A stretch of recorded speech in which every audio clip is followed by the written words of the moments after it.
Hello. Astronomy picture of the day, September 28, 2024. Today's video is about rocket eclipse at sunset.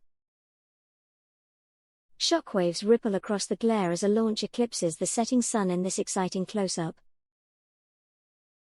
Captured on September 17, the roaring Falcon 9 rocket carried European Galileo L13 navigation satellites to medium Earth orbit after a liftoff from Cape Canaveral on Florida's Space Coast.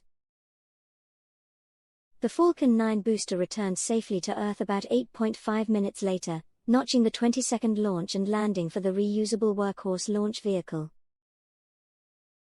But where did it land? Just read the instructions. Thanks for watching. And don't forget to like, comment, and share.